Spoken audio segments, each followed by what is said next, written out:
Have you ever noticed how sometimes, a picture can really help explain something, Right.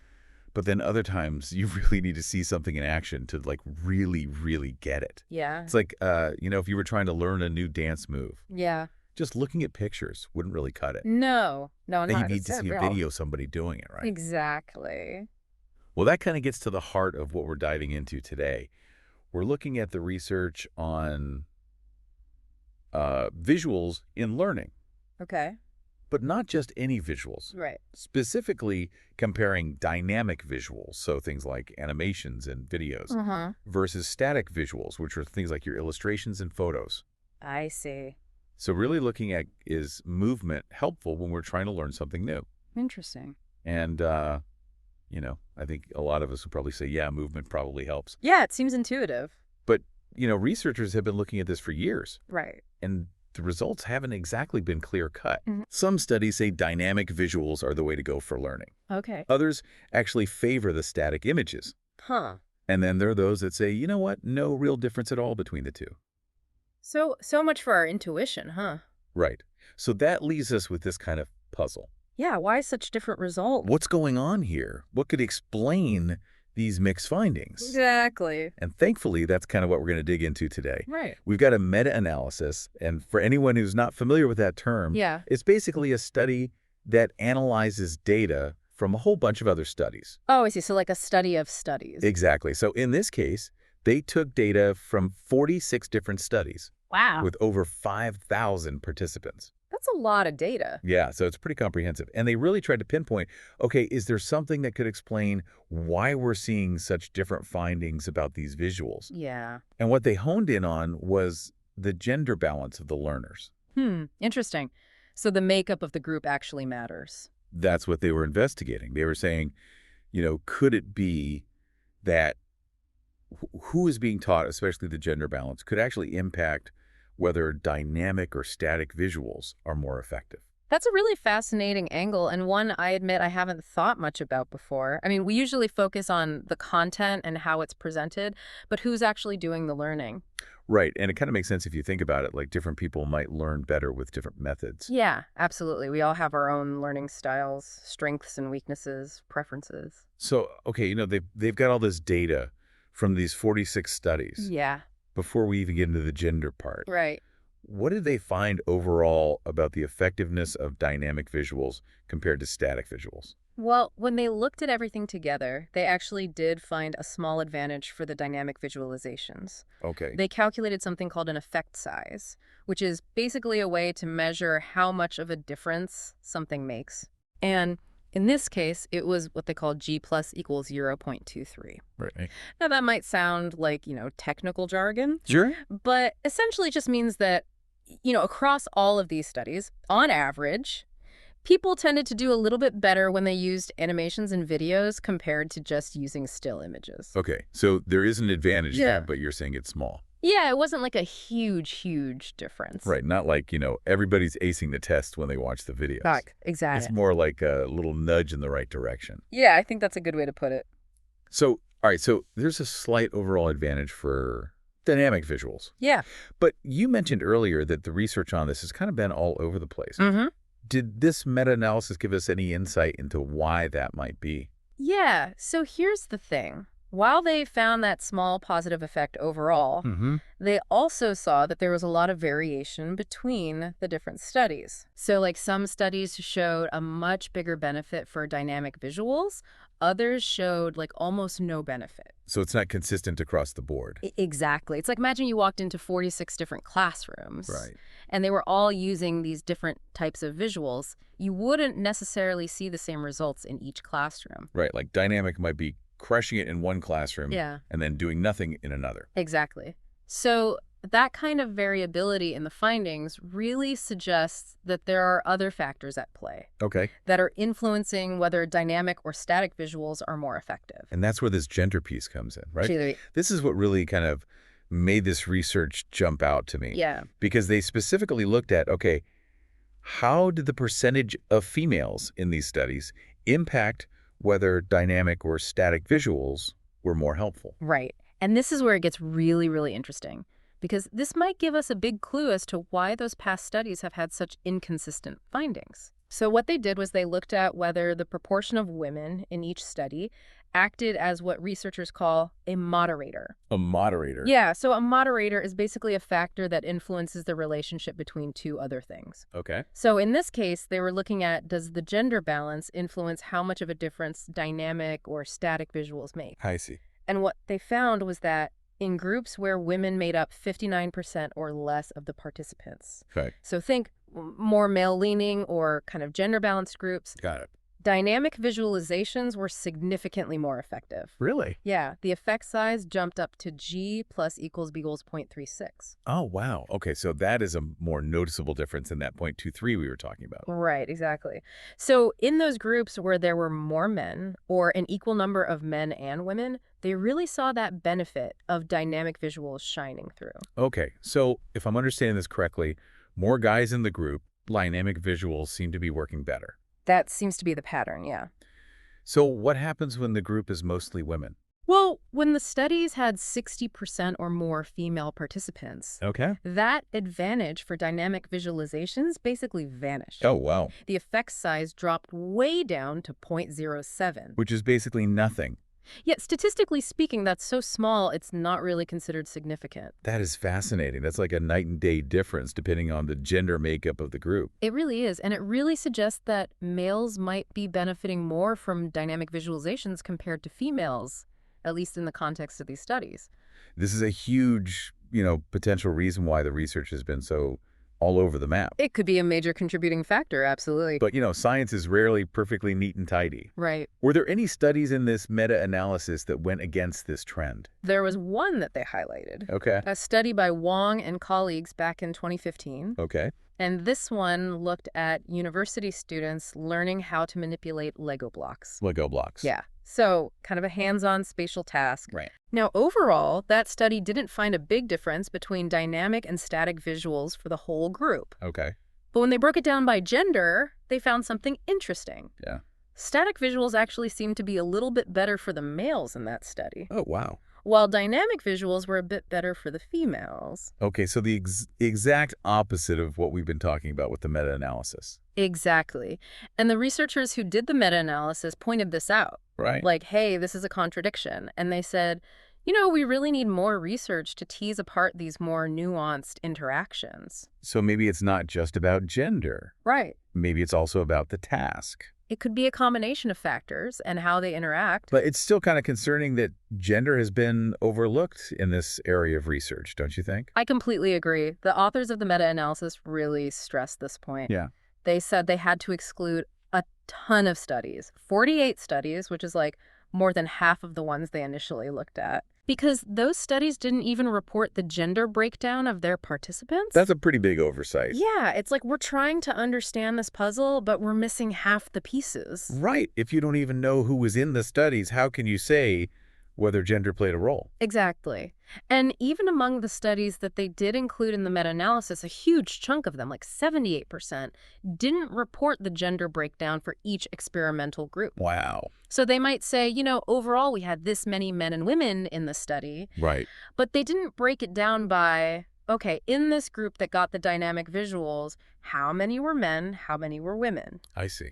So it makes it really hard to draw strong conclusions about the role of gender.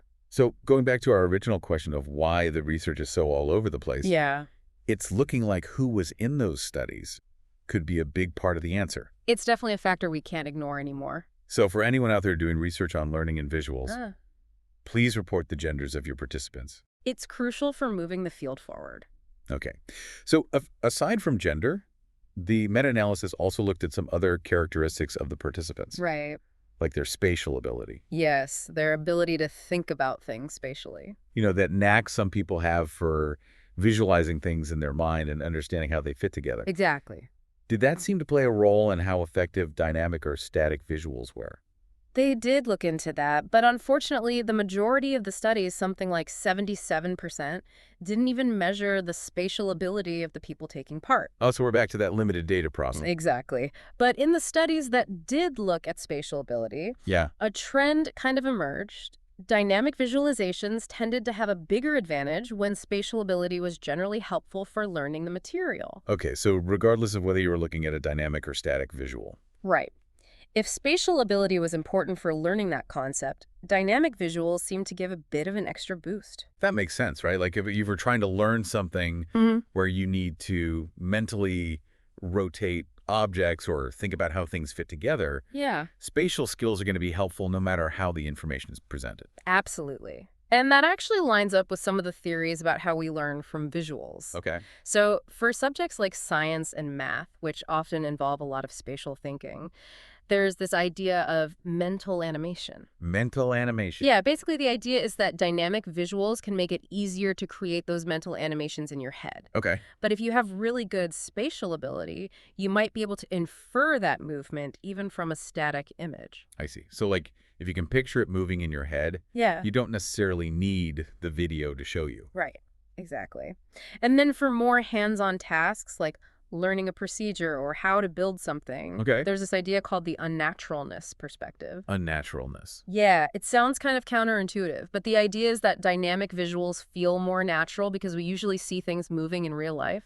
Right. So a static image that's frozen in time can feel kind of unnatural. Okay. But people with good spatial ability, they might be able to bridge that gap more easily. I see. So they can take that static image and kind of mentally animate it themselves. Exactly.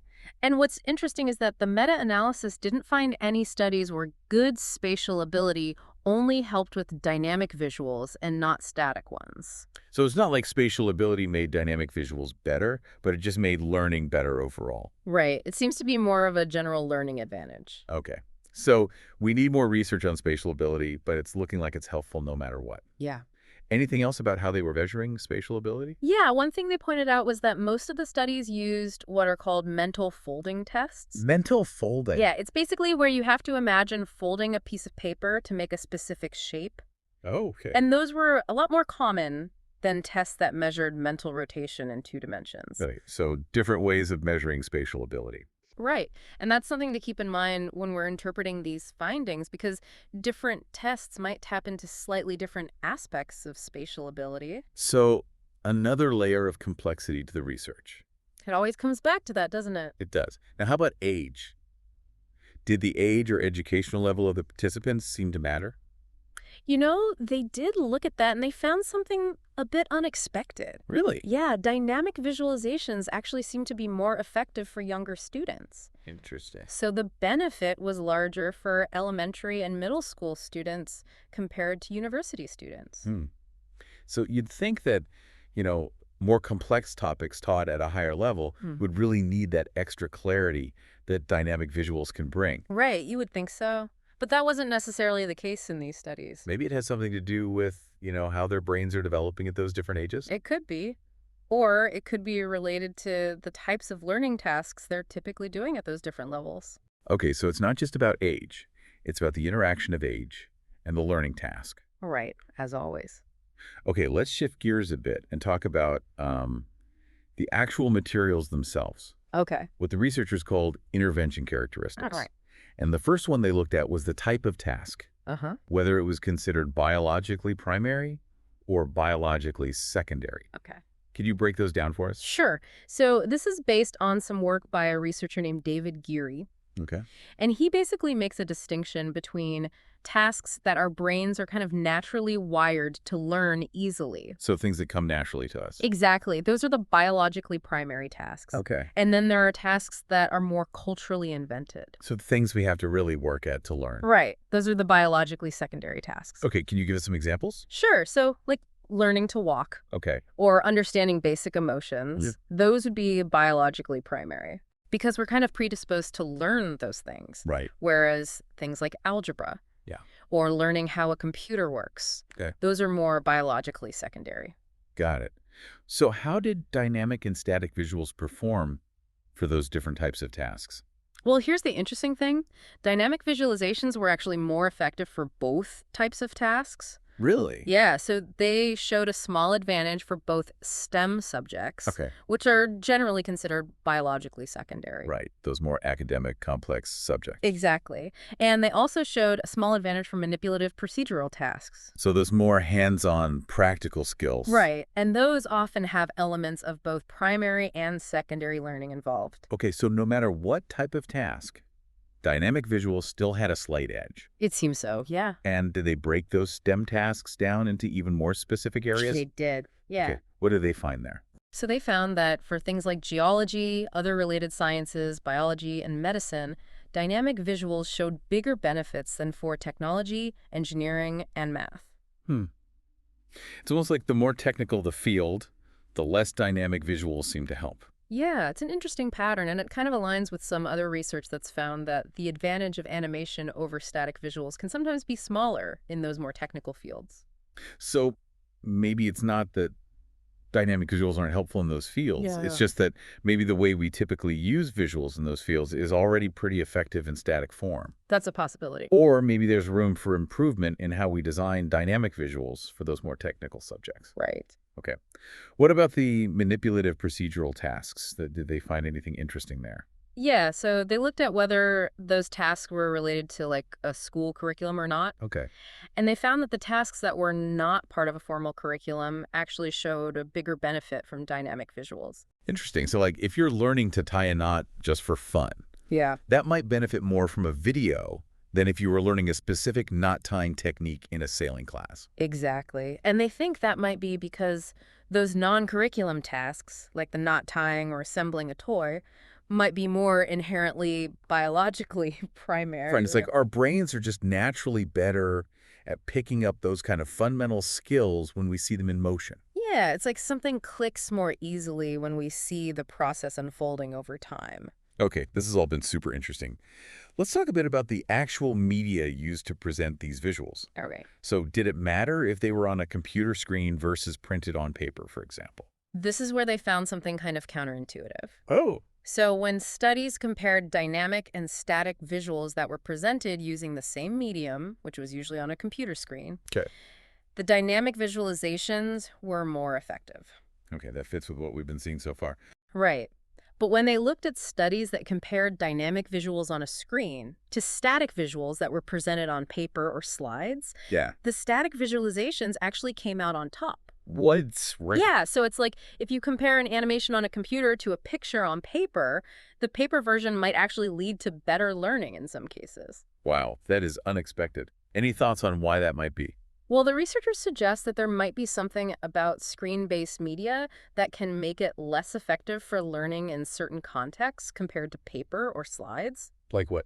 Well, they actually pointed to research on reading comprehension. Okay. That's found that people sometimes understand what they're reading better when they read from paper compared to reading from a screen. Oh, that's interesting. So maybe there are certain things about how we process information on screens versus paper that could be affecting how well we learn. Exactly. But they did caution that this particular finding about different media was based on a smaller number of studies. Right, so more research needed there too. Always more research needed. But it's something to think about, especially now that we're all so focused on digital tools for learning. Right, like maybe we shouldn't discount those old school methods entirely. Yeah, sometimes the simplest approach can be surprisingly effective. Okay, just a couple more things to cover. Okay. The meta-analysis also looked at some of the ways these studies were conducted. Right, the methods. Things like whether they clearly reported the gender of participants in each group, if they used a pretest to check prior knowledge, and if they measured how reliable their learning tests were. Okay. Did those factors seem to matter? Yeah, so whether studies reported the gender breakdown for each group actually didn't change the overall advantage for dynamic visuals. So even if they didn't break it down by group, dynamic visuals still had that slight edge. Right. But the researchers still emphasize that reporting that information is super important for future research so we can get a more nuanced understanding of the role of gender. Makes sense. And as for using a pretest, that didn't significantly change the findings either. Okay, so knowing what people knew beforehand didn't affect whether dynamic or static visuals were better. Exactly. But the reliability of the learning tests, that did have an impact. Oh, Yeah, studies that reported the reliability of their learning tests, which basically means how consistent and accurate those tests were, okay. actually showed a larger positive effect for dynamic visualizations compared to the studies that didn't report that information. So the more reliable the study, the more likely they were to find that dynamic visuals were helpful. That's what it seems like, yeah. And the researchers saw this as a good sign Okay. because it suggests that the benefits of dynamic visuals might be even stronger when studies use really rigorous and dependable ways of measuring learning. So it kind of adds weight to the argument for dynamic visuals, at least in some contexts. Right. One last thing. Did the meta-analysis consider whether there might be a bias in what gets published? They did, Or yeah. like, studies that show a positive result for dynamic visuals might be more likely to get published than studies that don't find a difference? Exactly. It's a common concern in research. And they actually used several statistical methods to look for evidence of that kind of bias. Okay. And their results suggested that the overall findings probably aren't significantly affected by that. So we can be reasonably confident that the results of this meta-analysis are pretty accurate. I think so, yeah. So after this is super in-depth look at the research, what's the big takeaway for our listeners? I think the most important thing to remember is that the effectiveness of dynamic versus static visuals really seems to be influenced by the gender balance of the learners. Okay. Dynamic visuals might be more beneficial in groups that have more males, or a pretty even mix of males and females. And even though there's this overall slight advantage for dynamic visuals, it's clear that the context really, really matters. Absolutely. Who's learning, what they're learning, how it's being presented, those all play a role in deciding which type of visual is more effective. It's not a one-size-fits-all situation. This really makes you think about how we design learning experiences, doesn't it? It does. Like, should we be thinking more about the gender balance of our audience when we're choosing what kind of visuals to use? It's a valid question. And it also makes me wonder what other characteristics of learners might be influencing how well different learning tools work. Yeah, like gender might just be the tip of the iceberg. Exactly. And maybe there are all sorts of other hidden factors that we're not even aware of yet that could be affecting how people learn best. And that's where more research comes in. Always more research. You need to keep digging deeper and asking these questions. So for all of our listeners out there, think about your own learning experiences. Yeah. Were there times when a video or an animation really helped you understand something? Mm-hmm. Or were there times when a simple diagram was all you needed? Right. Maybe there were underlying factors at play that you weren't even aware of. It's something to reflect on. And for anyone who's involved in teaching, training, or creating educational material, Yeah. really digging into this research and considering these factors in your own work could make a big difference in how effectively people learn. Absolutely. The more we understand these complex interactions, the better equipped we'll be to create really impactful learning experiences for everyone. So it seems like the quest to really understand how visuals impact learning is still ongoing. It definitely is. But taking a more nuanced approach, really considering who the learners are, that seems like a really key direction for future research and how we design instruction. It's all about recognizing that learners aren't just blank slates. They come with their own unique set of experiences, abilities, and preferences that shape how they learn. And the more we understand those individual differences, the better we can tailor our teaching and our materials to meet those diverse needs. Exactly. That's the ultimate goal, isn't it? To create learning environments where everyone can thrive. Absolutely. Well, I think we've given everyone a lot to think about today. I hope so. Thanks for diving deep with us. My pleasure. It's always a great conversation. Until next time. See you then.